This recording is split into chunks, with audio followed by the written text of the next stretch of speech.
ഇല്ല. Okay, yes, first മുതലാണ് കേട്ടോ സെമസ്റ്റർ എക്സാമിന്. Okay, good morning. All of you mark your attendance. മക്കളെ, നിങ്ങൾ എല്ലാവരും കഴിഞ്ഞ ക്ലാസ്സിൽ കയറിയിട്ടുണ്ടായിരുന്നോ? ആരെങ്കിലും കേറാത്തിണ്ടോ രാവിലത്തെ ക്ലാസ്സിന്? കേറാത്തവരോ ഇൻഫോം ചെയ്യാത്തവരോ ആയിട്ട് ആരെങ്കിലും ഉണ്ടോ? ഓക്കെ, അലൻ, മിസ്സിനെ അറിയോ? Alan Benny? No teacher. ഇല്ല, ഞാൻ നിന്നെ കണ്ടുവരുന്നല്ലോ ചേർക്കാൻ വന്ന സമയത്ത്.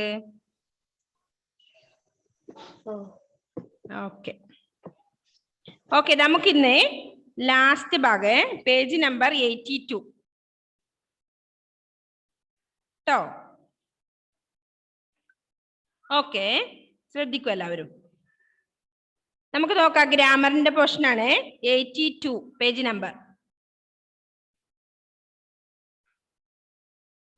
Good morning. Yes, good morning. Okay, അപ്പൊ നമുക്ക് നോക്കേ, കഴിഞ്ഞ ക്ലാസ്സിൽ നമ്മൾ കുറെ കാര്യങ്ങൾ പഠിച്ചിട്ടുണ്ട്.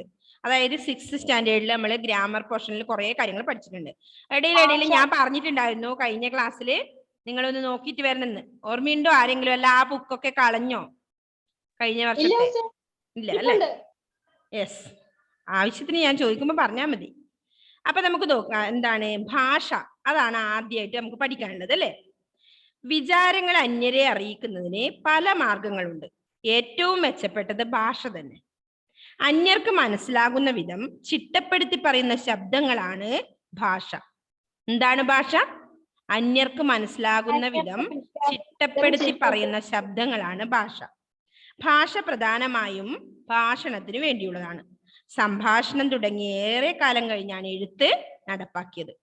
ഇന്നും എഴുത്തില്ലാത്ത എത്രയോ ഭാഷകൾ പ്രചാരത്തിലുണ്ട്. അപ്പൊ ഇതിലെന്താ പറഞ്ഞത്? ഭാഷ എന്നാൽ എന്ത് അല്ലെ? ഭാഷയെ കുറിച്ചാണ് കൂടുതൽ കാര്യങ്ങൾ പറയുന്നത്. വിചാരങ്ങൾ അന്യരെ അറിയിക്കുന്നതിന് പല മാർഗങ്ങളുണ്ട്. എന്തൊക്കെയാ പല മാർഗങ്ങള് വിചാരങ്ങൾ അന്യരെ അറിയിക്കാൻ? ഒന്ന് ഭാഷയാണ്. ആംഗ്യം കാണിക്കുക അല്ലെ? ഓക്കെ, ഇങ്ങനെ ആംഗ്യം. ഇപ്പൊ നിങ്ങളോട് ഇരിക്കുക, ഇങ്ങനെ കൈകൊണ്ട് താത്താൽ ചിലപ്പോ നിങ്ങൾ ഇരിക്കൂ അല്ലെ? ഓക്കെ, അതാ പറഞ്ഞ ആംഗ്യത്തിലും നമുക്ക് എന്തൊക്കെയോ പറയാം അല്ലെ. ആംഗ്യം മാത്രം ഉപയോഗിച്ച് സംസാരിക്കുന്നവരുണ്ട് അല്ലെ. വർത്താനം പറയാനാവാത്തവരൊക്കെ അവരുടെ ഭാഷയിൽ അവർ സംസാരിക്കുന്നുണ്ട്. അപ്പൊ ആംഗ്യ ഭാഷയുണ്ട്. പിന്നെന്താണ്? എഴുത്ത് ഭാഷ.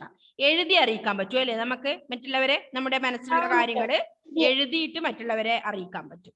അതുപോലെ അതിൽ ഏറ്റവും പ്രധാനപ്പെട്ടത് എന്താണ്? ഭാഷയാണ് അല്ലെ. നമ്മൾ സംസാരിച്ചിട്ട് കൃത്യമായിട്ട് നമുക്ക് ക്ലിയർ ആയിട്ട് മനസ്സിലാക്കാൻ പറ്റും. അപ്പൊ വിചാരങ്ങളെ അന്യരെ അറിയിക്കാൻ പല മാർഗങ്ങളുണ്ട്. അതിൽ ഒന്നാമത്തത് എന്താണ്? ഭാഷയാണെന്ന് അർത്ഥം. അപ്പൊ ഭാഷ എന്നാൽ എന്ത്? അതാണ് അടുത്തത്. എന്താണ് ഭാഷ? അന്യർക്ക് മനസ്സിലാകുന്ന വിധം ചിട്ടപ്പെടുത്തി പറയുന്ന ശബ്ദങ്ങളാണ് എന്ത്? ഭാഷ. ഭാഷ ചിട്ടപ്പെടുത്തി പറയണം അല്ലെ. ഭാഷ ഇങ്ങനെ പറഞ്ഞാൽ നിങ്ങൾക്ക് മനസ്സിലാവുമോ? ഇല്ല അല്ലെ. നമ്മളിപ്പം എന്ത് ഉദാഹരണത്തിന് ഇപ്പൊ എന്താണ് പറയേണ്ടത്? നിങ്ങളോട് ഞാൻ നാളെ ഏത് പേജ് നമ്പർ ഇത്ര പഠിച്ചിട്ട് വരണം, അല്ലെങ്കിൽ നാളെ നമ്മുടെ നോട്ട് കംപ്ലീറ്റ് ചെയ്ത് വരണം. അത് കൃത്യമായി പറയണം. എന്ത്? നോട്ട് എഴുതി നോട്ട് നാളെ വരണം എന്ന് പറഞ്ഞാൽ അത് ക്ലിയർ ആവുമോ? ചിട്ടപ്പെടുത്തി പറയണം അല്ലെ. കൃത്യമായിട്ട് ചിട്ടപ്പെടുത്തി പറഞ്ഞാലാണ് ഭാഷ ക്ലിയർ ആവുന്നത്. എന്നാൽ തന്നെയാണ് മറ്റുള്ളവർക്ക് അത് വേഗത്തിൽ മനസ്സിലാവുകയും ചെയ്യുക.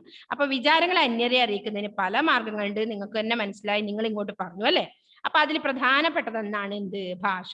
അപ്പൊ ഭാഷ എന്നാൽ എന്ത്? അന്യർക്ക് മനസ്സിലാകുന്ന വിധം ചിട്ടപ്പെടുത്തി പറയുന്ന ശബ്ദങ്ങളാണ് എന്ത്? ഭാഷ. അണ്ടർലൈൻ ചെയ്യണേ ആ പോയിന്റ്.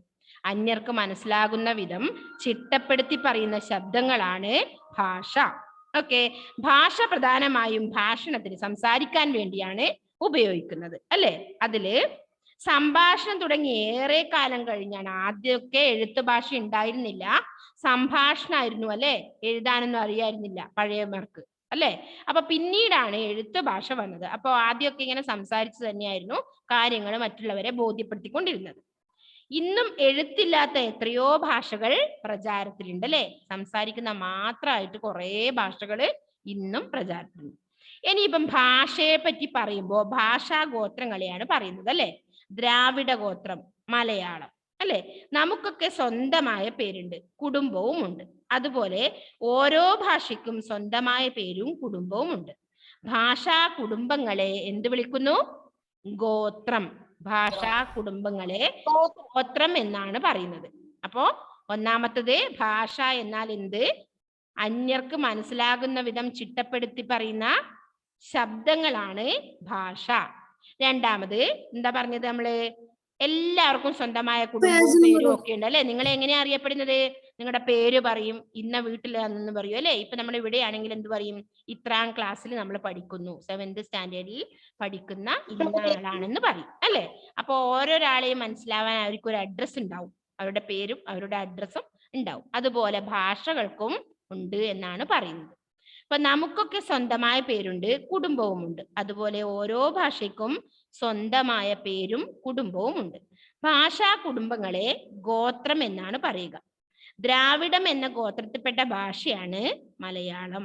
തമിഴ്, തെലുങ്ക്, കന്നഡ, തുളു എന്നീ ഭാഷകളും ദ്രാവിഡ ഗോത്രത്തിൽപ്പെട്ടവ തന്നെ. സംസ്കൃതം, ഹിന്ദി, ബംഗാളി, മറാത്തി, ഒറിയ തുടങ്ങിയ ഭാഷകൾ ഇൻഡോ ആര്യൻ ഗോത്രത്തിൽപ്പെട്ട ഭാഷകളാണ്. അണ്ടർലൈൻ ചെയ്യണേ മക്കളെ, ഇതൊക്കെ നിങ്ങൾക്ക് ഓർമ്മിച്ചു വെക്കേണ്ടവയാണ്. അപ്പോ ഭാഷാ കുടുംബങ്ങളെ എന്താണ് വിളിക്കുന്നത്? ഗോത്രം എന്നാണ് വിളിക്കുന്നത്. ദ്രാവിഡം എന്ന ഗോത്രത്തിൽപ്പെട്ടതാണ് എന്ത്? മലയാള ഭാഷ. തമിഴ്, തെലുങ്ക്, കന്നഡ, തുളു എന്താണ് അഫ്രാസേ? ഗ്രാമർ. ഓക്കെ ഓക്കെ, ഗ്രാമർ ഇല്ല, മറ്റു പാടുമല്ലത്. ഗ്രാമർ പോർഷൻ 82 പേജ് നമ്പറിലാണ് ഇപ്പൊ മിസ് എടുക്കുന്നത്. പേജില്ല, ഒന്ന് അയച്ചു കൊടുത്തേ ജസ്റ്റ്. ഓക്കെ ലെസൺ 12 വരെ ഉണ്ട്. ആ, ലെസൺ 12 വരെ ഉണ്ടെന്ന് PDF അത്രേ ഉള്ളൂ. ഓക്കെ ഓക്കെ അല്ലേ. ലാസ്റ്റ് ഭാഗം മോനെ കേട്ടോ. ആ, ഒന്ന് ജസ്റ്റിസ് ഒന്ന് സെൻഡ് ചെയ്യുന്നുണ്ട്, ഇപ്പൊ അയച്ചിരുന്നുണ്ട്. ഓക്കെ, പിന്നെന്താ പറഞ്ഞ നമ്മള്? തമിഴ്, തെലുങ്ക്, കന്നഡ, തുളു എന്നീ ഭാഷകളും ദ്രാവിഡ ഗോത്രത്തിൽപ്പെട്ടവ തന്നെ. സംസ്കൃതം, ഹിന്ദി, ബംഗാളി, മറാത്തി, ഒറിയ തുടങ്ങിയ ഭാഷകൾ ഇൻഡോ ആര്യൻ ഗോത്രത്തിൽപ്പെട്ട ഭാഷകളാണ്. ആര്യന്മാരുടെ സമ്പർക്കം കൊണ്ട് മലയാളത്തിൽ സംസ്കൃതവും കൂടിക്കലരാൻ ഇടയായി. നാം ഉപയോഗിക്കുന്ന മലയാളത്തിൽ പകുതിയോളം സംസ്കൃത പദങ്ങളാണ്. ഇംഗ്ലീഷ്, അറബി, പോർച്ചുഗീസ്, ഫ്രഞ്ച് തുടങ്ങിയ വിദേശ ഭാഷകളിൽ നിന്ന് വന്ന പദങ്ങളും മലയാളത്തിലുണ്ട്. അപ്പോ ആദ്യത്തെ 2 പാരഗ്രാഫിൽ എന്താ പറഞ്ഞത്? എന്താണ് ഭാഷ? ഭാഷ എങ്ങനെയൊക്കെയാണ് നമ്മൾ അന്യരെ വിചാരങ്ങൾ അറിയിക്കുന്നത്? പിന്നെന്താ പറഞ്ഞത്? അടുത്തത് ഭാഷാ ഗോത്രങ്ങള്, അതിൽ ഏതിൽപ്പെട്ടാണ് മലയാളം അല്ലെങ്കിൽ ഹിന്ദി ഏതാണ്? ഇതൊക്കെയാണ് പറഞ്ഞത്. അപ്പൊ കൃത്യമായി അത് വായിച്ചാൽ തന്നെ നിങ്ങൾക്ക് മനസ്സിലാവാവുന്നേ ഉള്ളൂ അല്ലെ. അപ്പൊ ഭാഷ എന്താണ്? ആര്യന്മാരുടെ സമ്പർക്കം. ആര്യന്മാരെന്ന് വെച്ചാരാ? ആര്യന്മാര് പുറത്തുനിന്ന് വന്നവരില്ലേ? ആര്യന്മാര് നമ്മുടെ ഇംഗ്ലീഷുകാര്, ആര്യന്മാർ, അങ്ങനെ ഓരോ വർഗത്തിൽപ്പെട്ടവരാണ് അവര്. ഓക്കെ, അപ്പൊ ഇൻഡോ ആര്യൻ ഗോത്രത്തിൽപ്പെട്ട ഭാഷകളാണ് ഏതെന്നാ പറഞ്ഞേ? സംസ്കൃതം, ഹിന്ദി, അതൊക്കെ പുറത്തുനിന്ന് വരുന്ന ഭാഷകളല്ലേ, നമ്മുടേതല്ലാന്ന് അർത്ഥം. സംസ്കൃതം, ഹിന്ദി, ബംഗാളി, മറാത്തി, ഒറിയ തുടങ്ങിയ ഭാഷകൾ. ക്യാമറ ഓഫ് ആക്കിക്കോ അഫ്രാസേ, അവിടെ ഉണ്ടാവണം. ഓക്കെ, നെക്സ്റ്റ് എന്താ പറഞ്ഞത്? ആര്യന്മാരുടെ സമ്പർക്കം കൊണ്ട്, അപ്പൊ മറ്റുള്ള അവരുടെ സമ്പർക്കം കൊണ്ട് എന്താണ് ഉണ്ടായത്? മലയാളത്തിൽ സംസ്കൃതവും കൂടിക്കലരാൻ ഇടയായി അല്ലെ. നമ്മളെ അടുത്ത് ഇപ്പൊ പുറത്തുള്ള ഒരു ഇംഗ്ലീഷുകാരൻ നമ്മുടെ അടുത്ത് എത്തുമ്പോ എന്തായി? അവരുടെ ഭാഷ നമ്മൾ നല്ലതുപോലെ പഠിക്കും അല്ലേ, അവരുടെ സമ്പർക്കം കൊണ്ട് ഇല്ലേ. ഇപ്പൊ നിങ്ങളുടെ കൂടെ ഇപ്പൊ 7th സ്റ്റാൻഡേർഡിൽ പഠിക്കുന്ന കുട്ടിയുടെ ഒരു ഇംഗ്ലീഷുകാരൻ തന്നെയാണ് ഉള്ളതെങ്കിലോ എങ്ങനെയായിരിക്കും?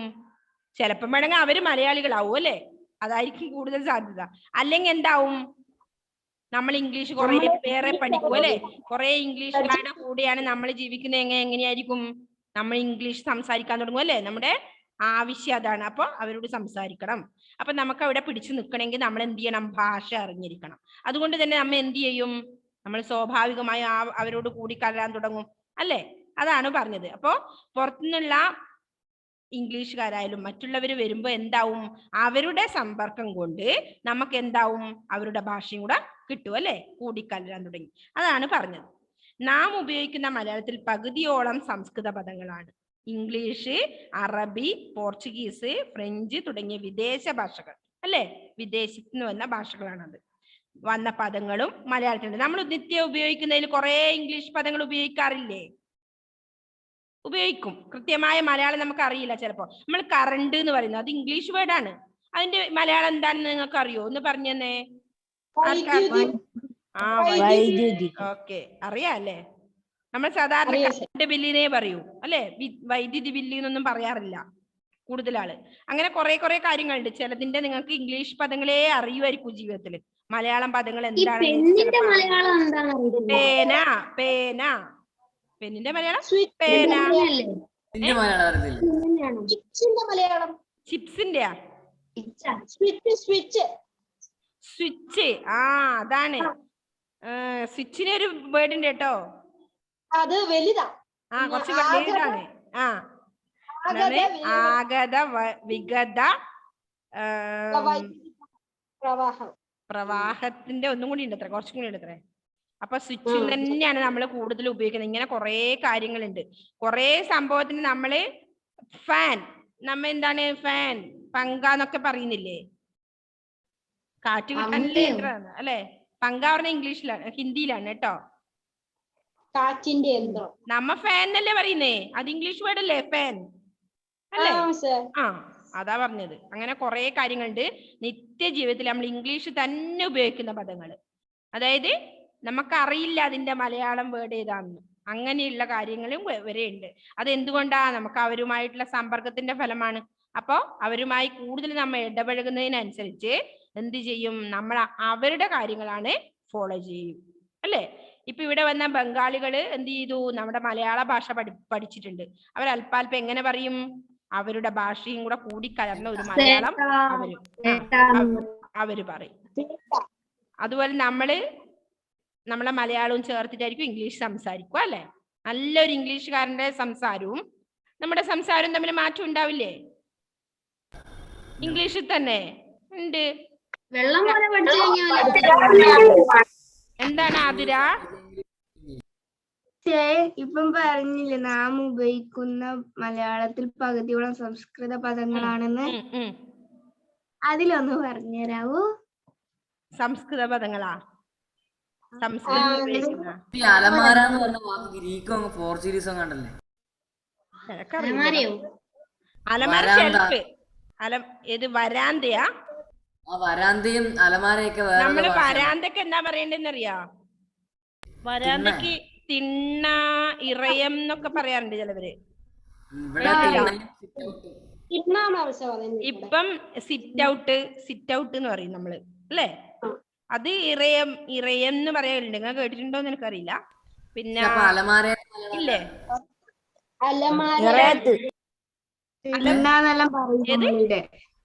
അലമാര എന്നാണോ ജസ്റ്റസ് ചോദിച്ചു? അതെ, ഷെൽഫ്. ആ അലമാര മലയാളം അല്ല, ഷെൽഫ് ഇംഗ്ലീഷ് വേർഡ്. ഷെൽഫ് നമ്മൾ നമുക്ക് ഇങ്ങനെ പറയാം, സാധനങ്ങളൊക്കെ സൂക്ഷിക്കാൻ ഉപയോഗിക്കുന്ന എന്ത് പെട്ടി, ബോക്സ് പറഞ്ഞൂടാ, ബോക്സ് പറയുമ്പോ മാറി മരപ്പെട്ടി. നമ്മുടെ എന്താണ് ഡ്രസ് എന്ന് പറഞ്ഞൂടാ, വസ്ത്രം അലക്കി ഉപയോഗിക്കാൻ വേണ്ടി കൃത്യമായി മടക്കി ഉപയോഗിക്കുന്ന ഒരു പെട്ടി എന്ന് പറയാ അല്ലെ. അലമാര എന്ന് പറഞ്ഞ മലയാളം വേർഡ് അല്ല അല്ലെ ജസ്റ്റേ? അലമാര ഗ്രീക്കോ പോർച്ചുഗീസോ കണ്ട അൽമാര അത് അല്ലേ? ഓക്കെ, അത് മലയാളത്തിൽ പരിഷ്കരിച്ചതായിരിക്കും അലമാര. അത് അൽമാര എന്നാണെന്ന് തോന്നുന്നു അല്ലേ? അങ്ങനെ ഒരുപാട് ഇതുണ്ട്. നമ്മള് കൃത്യമായിട്ട് ഇംഗ്ലീഷ് തന്നെയാ ഉപയോഗിക്കുന്നത്. അതിന്റെ മലയാളം വേർഡ് എന്താന്ന് വെച്ചാൽ നമുക്കറിയില്ല. അങ്ങനത്തെ പല സാധനങ്ങളും നമ്മുടെ നിത്യ ഉപയോഗത്തില് നമ്മൾ ഉപയോഗിക്കുന്നുണ്ട്. അലമാര തന്നെ, അലമാര ഫ്രിഡ്ജ്, കാർ, കാർ, ഫ്രിഡ്ജ്. വാഹനം. വാഹനം. വാഹനം. അത് വാഹനം എന്ന് ഉപയോഗിക്കാം. ഗ്രൂപ്പ്. വാഹനം അല്ല ഇല്ലേ? അതെ, അല്ലായി കാറിന് മാത്രം നമുക്ക് പറയണ്ട പോട്ടെ. അല്ലേ, നമുക്ക് സൗകര്യമില്ല കാറ് മാത്രം പറയാം. നമ്മള് മൊത്തത്തിൽ പറയുന്നു വണ്ടികളൊക്കെ. വണ്ടി, വാഹനം. പിന്നെ മുച്ചക്ര വാഹനം. മുച്ചക്ര വാഹനം, ഇരുചക്ര വാഹനം എന്ന് പറയാം. Two wheeler. ഇരുചക്ര വാഹനം. ഇരുചക്ര വാഹനം അല്ലേ? അപ്പൊ നമുക്ക് പണ്ടിലെ ഒരു പരിപാടി ഉണ്ടാവുന്നുണ്ട് TV ഇതിലൊക്കെ. എങ്ങനെ അറിയാം മലയാളം മാത്രം സംസാരിക്കാൻ, എങ്ങനെ ഇംഗ്ലീഷ് നമ്മള് കേറിക്കൂടുന്ന ഒരു പരിപാടി. അപ്പൊ എങ്ങനെ അറിയാ, ഇംഗ്ലീഷ് നമ്മൾ സംസാരിച്ചു പോവും, മലയാളം മാത്രം നമുക്ക് സംസാരിക്കാൻ ആവില്ല. ഒരു മിനിറ്റ്. നിസ്സാരണ പ്രസ്ഥാനം നടത്തില്ലേ? അത് തന്നെ. അത് ഇംഗ്ലീഷ് ഒഴിവാക്കി ഹിന്ദി മാത്രം സംസാരിക്കുന്ന പരിപാടിയായിരുന്നു. അവിടെ നിങ്ങളെ നോക്കിക്കോ, നിങ്ങൾക്ക് ഒരു 10 മിനിറ്റ് നേരം മലയാളം മാത്രം സംസാരിക്കാൻ നിങ്ങൾക്ക് പറ്റില്ല. അതിൽ നിങ്ങൾ ഇംഗ്ലീഷ് വേർഡ് കളരാണ്ട്, മലയാളം എന്നല്ല ഞാൻ ഉദ്ദേശിച്ചത്, നമ്മൾ ഇംഗ്ലീഷ് വേർഡ് കൂട്ടാതെ, അതെങ്കിൽ എന്തെങ്കിലും ഒരു സംഭവത്തിന് നിങ്ങൾ ഇംഗ്ലീഷ് കയറ്റാതെ നിങ്ങൾക്ക് സംസാരിക്കാൻ പറ്റുമായിരിക്കില്ല. നമ്മള് ഇടക്ക് വീട്ടിൽ നിന്ന് ഇങ്ങനത്തെ ഒരു മത്സരിക്കലുണ്ട്, മലയാളം മാത്രം സംസാരിക്കാൻ നമുക്ക് പറ്റില്ല. എന്തായാലും നമ്മള് ഇംഗ്ലീഷ് വേർഡ് അതിൽ കലർത്തും അല്ലേ? അപ്പൊ നമ്മള് ബ്രിട്ടീഷുകാരെ ഫോളോ ചെയ്യുന്ന അർത്ഥം, അവരെ കൂടെ കൂടിയിട്ട് നമ്മ അവരുടെ ഇതെടുത്തു കുറെ അല്ലേ? ബ്രിട്ടീഷില് അതായത് നമ്മുടെ ലണ്ടനിലുള്ള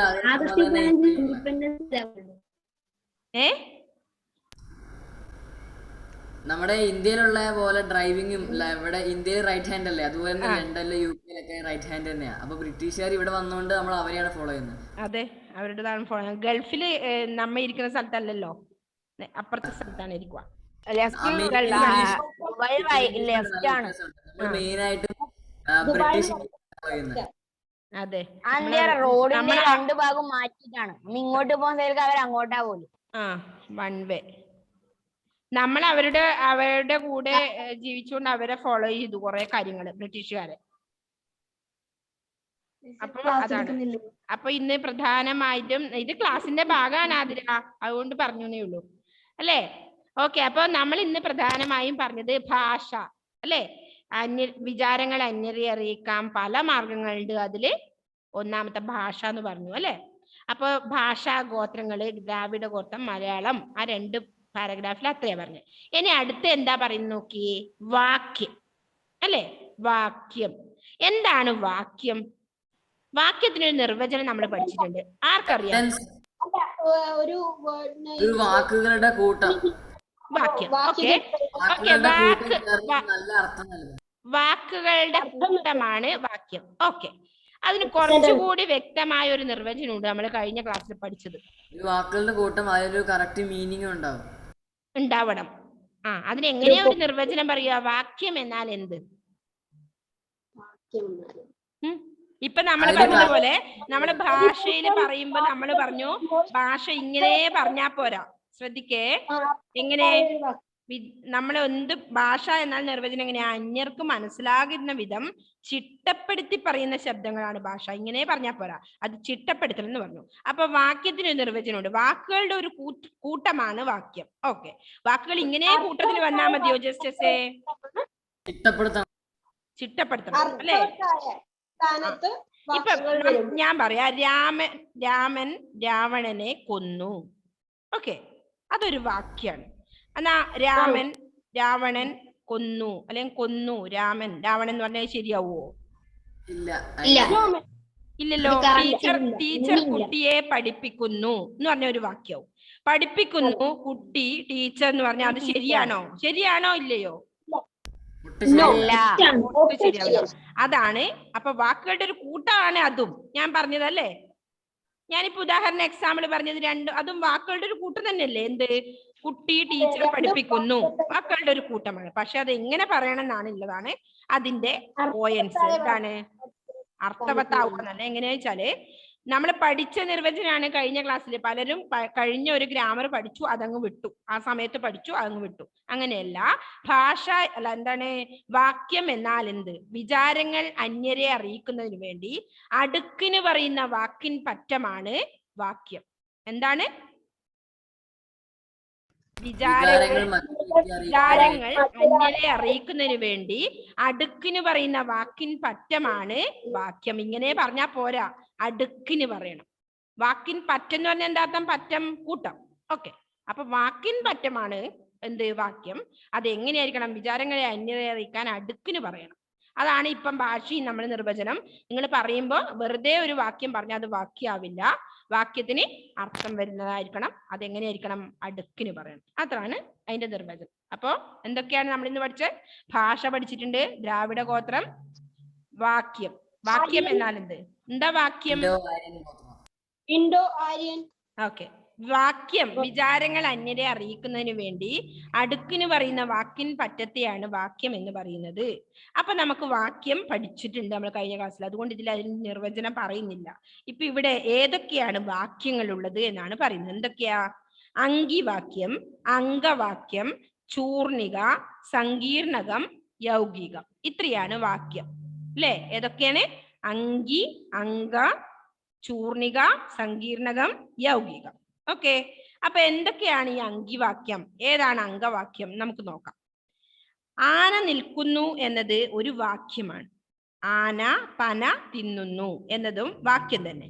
ആദ്യത്തിൽ കർത്താവും ക്രിയയും മാത്രമേ ഉള്ളൂ അല്ലെ? അതിലിങ്ങനെ ആന നിൽക്കുന്നു, കർത്താവുണ്ട്, ക്രിയയുണ്ട്. എന്താ ഈ കർത്താവ്? ഒരു വാക്യത്തിൽ ആരാ കർത്താവ്? സബ്ജക്റ്റ്. ഇംഗ്ലീഷ് പറഞ്ഞാൽ ഓക്കെ, ക്രിയ ചെയ്യുന്ന. ഓക്കെ, ക്രിയ ചെയ്യുന്ന ആൾ. ശരിക്കും നിർവചനം ഉണ്ട് ഓരോന്നിനും കേട്ടോ. ക്രിയ ചെയ്യുന്ന ആളാണ് എന്ത്? കർത്താവ്. അതായത് സബ്ജക്റ്റ്. ഇംഗ്ലീഷിലെ നിങ്ങൾ കേട്ടിട്ടുണ്ടാവുള്ളൂ അല്ലെ? സബ്ജക്റ്റ്. കഴിഞ്ഞ ക്ലാസ്സിൽ ഞാൻ 6ാം ക്ലാസ്സിലൊക്കെ നിങ്ങൾക്ക് ഞാൻ കർത്താവ്, കർമ്മം, ക്രിയ ഇതൊക്കെ പറഞ്ഞു തന്നെയാണ്. പറഞ്ഞോ ഇല്ലയോ? Okay okay. എന്താണ്? വന്നു അമ്മ മകനെ തലോടി പഠിപ്പിച്ചാണ്. ഓക്കെ, അപ്പോ ആന നിൽക്കുന്നു എന്ന് പറയുന്നതിൽ ഏതൊക്കെയുള്ളത്? കർത്താവുണ്ട്, ക്രിയയുണ്ട്. കർത്താവ്, ക്രിയ ചെയ്യുന്ന ആളാണ് ആര്? കർത്താവ്. അപ്പോ ക്രിയ എന്ന് പറഞ്ഞാൽ എന്താണ്? അത് ചെയ്യുന്നത്, ഒരു പ്രവൃത്തി, ഒരു പ്രവൃത്തിയാണ് എന്ത്? ക്രിയ. ഓക്കെ, അപ്പൊ ആന നിൽക്കുന്നു എന്നത് ഒരു വാക്യമാണ്. അതിൽ ആന പന തിന്നുന്നു എന്നതും വാക്യം തന്നെ. ആദ്യത്തതിൽ കർത്താവും ക്രിയയും മാത്രമേ ഉള്ളൂ അല്ലെ? സബ്ജക്റ്റും വേർബും മാത്രമേ ആദ്യത്തതില് ഉള്ളൂ അല്ലെ? രണ്ടാമത്തേതിലോ? ഫലം അനുഭവിക്കുന്ന ആളാണ്. കർത്താവ്, കർമ്മം, ക്രിയ, സബ്ജക്റ്റ്, ഒബ്ജക്റ്റ്, വേർബ് അല്ലെ? ഓക്കെ, ഈ 3 ഘടകങ്ങളും ഉണ്ട്. ഇങ്ങനെ ഒരാശയം പൂർണ്ണമായ വാക്യത്തിനാണ് അങ്കിവാക്യം എന്ന് പറയുന്നത്. അങ്കിവാക്യം എന്നാൽ എന്ത്? ഒരാശയം പൂർണ്ണമായ വാക്യത്തിനാണ് എന്ത് പറയുന്നത്? അങ്കിവാക്യം എന്ന് പറയുന്നത്. എക്സാമ്പിൾ എങ്ങനെയായിരിക്കണം? ഇപ്പൊ അങ്കിവാക്യത്തിന് ഒരു എക്സാമ്പിൾ പറഞ്ഞ മക്കളെ. ആന പന തിന്നുന്നു. ആന പന തിന്നുന്നു. അമ്മ മകനെ തലോടി. അതൊരു അങ്കിവാക്യമാണ്. അപ്പൊ അതില് സബ്ജക്റ്റ്, ഒബ്ജക്റ്റ്, വേർബ് 3 കാര്യങ്ങൾ ഉണ്ടാവണം. കർത്താവ്, കർമ്മം, ക്രിയ കേട്ടോ. എന്നാലേ അത് അങ്കിവാക്യമാവൂ. അതായത് വാക്യങ്ങൾ പൂർണ്ണമാവണം എന്നർത്ഥം. അതിന് അർത്ഥത്തോടു കൂടി പൂർണ്ണമായതായിരിക്കണം എന്ത്? എന്നാലേ അങ്കിവാക്യം ആവൂ. അപ്പൊ ഇവിടെ എന്താണ്? ഇനി നെക്സ്റ്റ് എന്താ പറയുന്നത്? ഇങ്ങനെ ഒരാശയം പൂർണ്ണമായ വാക്യത്തിനാണ് അങ്കിവാക്യം എന്ന് പറയുന്നത്. അങ്കിവാക്യത്തിന്റെ നിർവചനം അവിടെ പറയുന്നുണ്ട്. നിങ്ങള് ആശയം പൂർണ്ണമായ വാക്യത്തിനാണ് എന്ത് പറയുന്നത്? അങ്കിവാക്യം. അണ്ടർലൈൻ ചെയ്യണേ ഓരോ കാര്യം. നെക്സ്റ്റ്, ഒരങ്കിവാക്യം മാത്രമുള്ള തരം വാക്യങ്ങൾക്ക് എന്താ പറയുന്നത്? ചൂർണിക അല്ലെ? ചൂർണിക എന്ന് പറയുമ്പോ എന്താണ്? ഒരാശയം അല്ല, ഒരങ്കിവാക്യം മാത്രമുള്ള തരം വാക്യങ്ങൾക്കാണ് എന്ത്? ചൂർണിക എന്ന് പറയുന്നത്. ഓക്കെ, അപ്പൊ ആ ഒരു പാരഗ്രാഫ് എത്തപ്പോരെ പറഞ്ഞുള്ളൂ, കുറച്ചേ ഉള്ളൂ. എന്ത്? അങ്കിവാക്യം പറഞ്ഞു, നെക്സ്റ്റ് ചൂർണിക പറഞ്ഞു. ഓക്കെ, അപ്പൊ ആന നിൽക്കുന്നു എന്നത് വാക്യമാണ്. ആന പന തിന്നുന്നു എന്നതും വാക്യം തന്നെ. ആദ്യത്തതിൽ കർത്താവും ക്രിയയും മാത്രമേ ഉള്ളൂ. രണ്ടാമത്തതിൽ കർത്താവ്, കർമ്മം, ക്രിയ എന്നീ 3 ഘടകങ്ങൾ ഉണ്ട്. ഇങ്ങനെ ഒരാശയം പൂർണ്ണമായ വാക്യത്തിനാണ് അങ്കിവാക്യം എന്ന് പറയുന്നത്. ഒരങ്കിവാക്യം മാത്രമുള്ള തരം വാക്യങ്ങൾക്ക് ചൂർണിക എന്നു പേർ. ഓക്കെ, ക്ലിയർ അല്ലേ അത്? അപ്പൊ ഒരു വാക്യം ചൂർണികക്ക്, അതായത് അങ്കിവാക്യത്തിന് എക്സാമ്പിൾ പറയാൻ നിങ്ങൾക്ക് പറ്റില്ലേ? അതായത് സബ്ജക്റ്റ്, ഒബ്ജക്റ്റ്, വെർബ് ഇത് 3 ഉണ്ടാവണം. കർത്താവ്, കർമ്മം, ക്രിയ ഇല്ല ഒരാശയം പൂർണ്ണമായ വാക്യത്തിനാണ് അങ്കിവാക്യം എന്ന് പറയുന്നത്. ഒരു അങ്കിവാക്യം മാത്രം ഉള്ള തരം വാക്യങ്ങൾക്കാണ് എന്ത് പറയുന്നത്? ചൂർണിക എന്ന് പറയുന്നത്. അപ്പൊ അങ്കിവാക്യവും ചൂർണികയും നമ്മൾ അതിൽ പഠിച്ചു. ഓക്കെ, നെക്സ്റ്റ് എന്താ പറയുന്നത് നോക്കിയേ. ആന ആനക്കാരൻ കൊടുത്ത പനമ്പട്ട തിന്നുന്നു എന്ന വാക്യത്തിൽ ആന പനമ്പട്ട തിന്നുന്നു എന്ന പൂർണ്ണവാക്യവും ആനക്കാരൻ കൊടുത്ത എന്നൊരു അപൂർണ വാക്യവും ഉണ്ട്. കൊടുത്ത എന്ന് പറയുമ്പോൾ അപൂർണവാക്യം. അപൂർണവാക്യത്തിന് അംഗവാക്യം എന്നു പേർ. ഒരു അങ്കിവാക്യവും ഒന്നോ അതിലധികമോ അംഗവാക്യങ്ങളും ഉള്ളതരം വാക്യങ്ങൾക്ക് സങ്കീർണകം എന്ന് പേർ. അടുത്തത് എന്താ പറഞ്ഞത്? സങ്കീർണകം. ശ്രദ്ധിക്കണേ, സങ്കീർണകം. ആന ആനക്കാരൻ കൊടുത്ത പനമ്പട്ട തിന്നുന്നു എന്ന വാക്യത്തിൽ ആന പനമ്പട്ട തിന്നുന്നു എന്ന പൂർണ്ണവാക്യവും ഒരു പൂർണ്ണവാക്യം ഉണ്ട്. നെക്സ്റ്റ് എന്ത്? ആനക്കാരൻ കൊടുത്ത എന്നൊരു അപൂർണ വാക്യവും ഉണ്ട്. അപൂർണ വാക്യത്തിന് അംഗവാക്യം എന്ന് പേർ. അപൂർണ വാക്യത്തിനാണ്, അപ്പൊ ഒരാശയം പൂർണ്ണമല്ലാത്ത വാക്യത്തിനാണ് എന്ത് പറയുന്നത്? അംഗവാക്യം. അങ്കി അങ്ക ഒരു വള്ളിയുടെ കുറവേ ഉള്ളൂ, ശ്രദ്ധിക്കണം. ഒരങ്കിവാക്യവും ഒന്നോ അതിലധികമോ അംഗവാക്യങ്ങളും ഉള്ളതരം വാക്യങ്ങൾക്ക് സങ്കീർണകം എന്ന് പേർ. എന്താണ് സങ്കീർണകം? ഒരു അങ്കിവാക്യവും, അണ്ടർലൈൻ ചെയ്യണേ മക്കളെ, ഒരു അങ്കിവാക്യവും ഒന്നോ അതിലധികമോ അംഗവാക്യങ്ങളും ഉള്ളതരം വാക്യങ്ങൾക്ക് എന്ത് പറയുന്നത്? സങ്കീർണകം. സങ്കീർണകം എന്ന് പറയുമ്പോൾ തന്നെ നിങ്ങൾക്ക് തോന്നില്ലേ സങ്കീർണമാണ് എന്നർത്ഥം അല്ലെ? അപ്പൊ സങ്കീർണകം എന്ന് പേർ. അത്രേ വേണ്ടു നമുക്കിന്ന്. ഒന്ന് വായിച്ചേ അതുവരെയുള്ളത്. ശ്രീ വിഷ്ണു വായിച്ചോന്നു.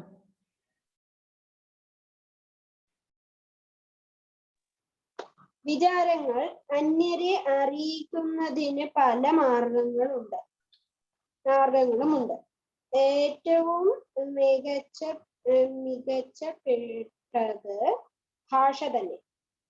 അന്യർക്ക് മനസ്സിലാവുന്ന വിധം ചിട്ടപ്പെടുത്തി പറയുന്ന ശബ്ദങ്ങളാണ് ഭാഷ. ഭാഷ പ്രധാനമായും ഭാഷണത്തിനു വേണ്ടിയുള്ളതാണ്. സംഭാഷണം തുടങ്ങി ഏറെ കാലം കഴിഞ്ഞാണ് എഴുത്ത് നടപ്പാക്കിയത്. ഇന്ന് എഴുത്തില്ലാത്ത എത്രയോ ഭാഷകൾ പ്രചാരത്തിലുണ്ട്. 2. ഭാഷാഗോത്രങ്ങൾ. ദ്രാവിഡ ഗോത്രം, മലയാളം.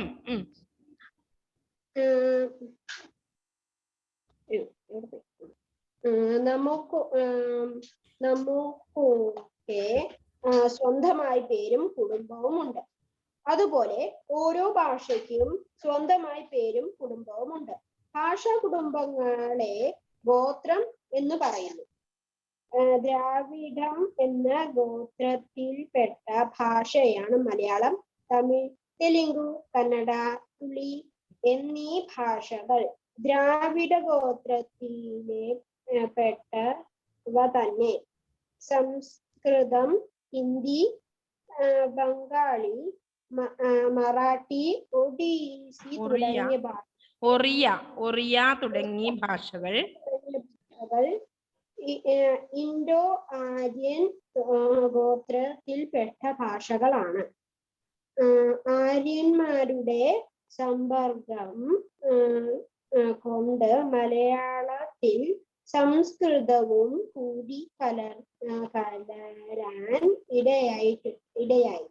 നാം ഉപയോഗിക്കുന്ന മലയാളത്തിലെ പകുതിയോളം സംസ്കൃത പദങ്ങളാണ്. ഇംഗ്ലീഷ്, അറബി, പോർച്ചുഗീസ്, ഫ്രഞ്ച് തുടങ്ങിയ വിദേശ ഭാഷകളിൽ നിന്നും വന്ന പദങ്ങളും മലയാളത്തിലുണ്ട്.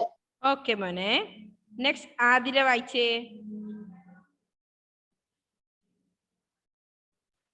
വാക്യം, അങ്കിവാക്യം, അംഗവാക്യം, ചൂർണിക, സങ്കീർണകം, യൗഗികം. ആന നിൽക്കുന്നു എന്നത് ഒരു വാക്യമാണ്. ആന പന തിന്നുന്നു എന്നതും വാക്യം തന്നെ. ആദ്യത്തേതിൽ കർത്താവും ക്രിയയും മാത്രമേ ഉള്ളൂ. രണ്ടാമത്തേതിൽ കർത്താവ്, കർമ്മം, ക്രിയ എന്നീ 3 ഘടകങ്ങളുമുണ്ട്. ഇങ്ങനെ ഒരാശയം പൂർണ്ണമായ വാക്യത്തിനാണ് അങ്കിവാക്യം എന്ന് പറയുന്നത്. ഒരു അങ്കിവാക്യം മാത്രമുള്ള തരം വാക്യങ്ങൾക്ക് ചൂർണിക എന്നു പേർ. ആന ആനക്കാരൻ കൊടുത്ത പനമ്പട്ട തിന്നുന്നു എന്ന വാക്യത്തിൽ ആന പനമ്പട്ട തിന്നുന്നു എന്ന പൂർണ്ണവാക്യവും ആനക്കാരൻ കൊടുത്ത എന്ന ഒരു അപൂർണ വാക്യവും ഉണ്ട്. അപൂർണ വാക്യത്തിന് അങ്കവാക്യം എന്നു പേർ. ഒരു അങ്കിവാക്യവും ഒന്നോ അതിലധികമോ അങ്കവാക്യങ്ങളും ഉള്ള തരം വാക്യങ്ങൾക്ക് സങ്കീർണകം എന്നു പേർ. ഓക്കെ ഓക്കെ മക്കളെ, അപ്പൊ ഇത് നല്ലതുപോലെ ഒന്ന് വായിക്കോ കേട്ടോ. എന്താ മലയാളത്തിന്റെ ബെസ്റ്റ് സ്റ്റുഡന്റ് ചോദിക്കാൻ മറന്നു. മലയാളത്തിന്റെ ബെസ്റ്റ് സ്റ്റുഡന്റാ? ഓക്കെ, ഈ പ്രാവശ്യം ഞാൻ 3 സമ്മാനം തരാൻ ആഗ്രഹിക്കുന്നുണ്ട്. അതായത് ജൂൺ, ജൂലൈ, ഓഗസ്റ്റ്. മിസ് ഇതുവരെ ആർക്കും തന്നില്ല അല്ലെ? അത് ഒന്നാമത് എന്തുകൊണ്ടാണെന്ന് അറിയോ? ഞാൻ എന്താ പറയാ, നമുക്ക് എല്ലാവർക്കും ഓരോരോ ടീച്ചറെ സെലക്ട് ചെയ്യണം അല്ല, ഓരോ സ്റ്റുഡന്റിനാ ബെസ്റ്റ് സ്റ്റുഡന്റിനെ സെലക്ട് ചെയ്യണം. അപ്പോ 3 മാസത്തെയും സ്റ്റുഡന്റിന്റെ ലിസ്റ്റ് അവിടെ ഉണ്ട്. ഞാൻ ഓഫീസിൽ നിന്ന് എടുത്തിട്ട് ഞാൻ ഒന്നിച്ചു തരുവാണ്. ഇനി അടുത്തൊരു ക്ലാസ്സിൽ നിങ്ങൾക്ക് അത് തരും. അപ്പോ ബെസ്റ്റ് സ്റ്റുഡന്റ് എന്താണ്, ഒരു എന്താ പറയാ, നിങ്ങൾ ഉദ്ദേശിക്കുന്നത് പോലെ നമ്മളെല്ലാവരും സെലക്ട് ചെയ്യുന്ന ഏറ്റവും പെർഫെക്റ്റ് ആയ ഒരു സ്റ്റുഡന്റ് നല്ല അർത്ഥത്തിലല്ല കേട്ടോ. അപ്പൊ നിങ്ങളെ മാക്സിമം എങ്ങനെ ഒരു കുട്ടീനെ മുമ്പോട്ട് കൊണ്ടുവരിക എന്നൊരു ഉദ്ദേശത്തോടു കൂടിയാണ് നമ്മൾ സെലക്ട് ചെയ്തത്. അപ്പോ എന്തായാലും ഇപ്പം ഏറ്റവും പെർഫെക്റ്റ് ആയ ഒരു കുട്ടിയെ ഉണ്ടാവുള്ളൂ ചിലപ്പം ക്ലാസ്സിൽ അല്ലേ? ക്ലിയർ ആവുന്നുണ്ടോ മക്കളെ? അത് അങ്ങനെയായിരിക്കും. ചിലപ്പോ ഏറ്റവും നല്ലോണം പഠിക്കുന്ന ഒരു കുട്ടിയായിരിക്കും. പക്ഷെ ആ കുട്ടിക്ക് മാത്രം എല്ലാ ടീച്ചേഴ്സിനും സമ്മാനം കൊടുക്കാൻ പറ്റുമോ? ഇല്ല അല്ലേ? അതുപോലെ എല്ലാ കുട്ടികളും നമ്മുടെ മുന്നിൽ എങ്ങനെയാ? ഏറ്റവും നല്ല കുട്ടികളാണ് അല്ലേ? ഒരു ടീച്ചറെ സംബന്ധിച്ച് നമ്മുടെ മുമ്പിലിരിക്കുന്ന എല്ലാ കുട്ടികളും നല്ല കുട്ടികളാണ്. അതുകൊണ്ട് തന്നെ മിസ് ഓരോ മാസത്തതും ഇങ്ങനെ സെലക്ട് ചെയ്ത് വെച്ചിട്ടുണ്ട്, തരും കേട്ടാ. അടുത്ത ക്ലാസ്സിൽ മിസ് തരാം. അല്ല, എനിക്ക് തന്നെ സത്യം പറഞ്ഞ ഓർമ്മയില്ല ആ കുട്ടികളെ കേട്ടോ. നമ്മൾ സെലക്ട് ചെയ്ത് വെച്ച കുട്ടികൾ അവിടെ ഉണ്ട്. അതായത് വ്യത്യസ്ത കുട്ടികളാണ് കേട്ടോ. നിങ്ങൾ പ്രതീക്ഷിക്കുന്ന കുട്ടികളൊന്നും ആവണമെന്നൊന്നുമില്ല. പക്ഷെ നമ്മളെല്ലാ കുട്ടികളും ഒരുപോലെ നമ്മുടെ മുമ്പോട്ട് വരണം. ആരും ബാക്കിലല്ല, എല്ലാവരും പെർഫെക്റ്റ് ആണ് നമ്മുടെ മുന്നിൽ കേട്ടോ.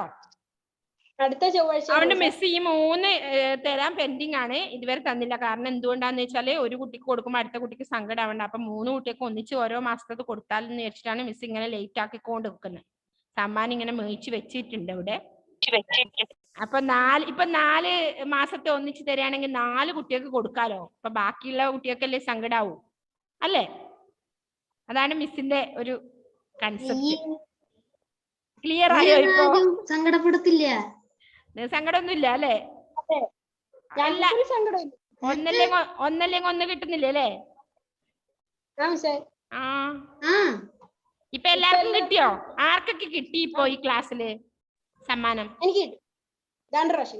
വിഷ്ണുവിന് കിട്ടി, ഡെൽവിന് കിട്ടി, ഹലീമക്ക് കിട്ടി, നെക്സ്റ്റ് ജസ്റ്റിസിന് കിട്ടി, അടുത്തേ ആതിരക്ക് കിട്ടി, ജീവക്ക് കിട്ടിയോ മോനെ? ഈ മാസത്തെ എന്റെ സ്റ്റുഡന്റ് ജീവിയാണ് കേട്ടോ.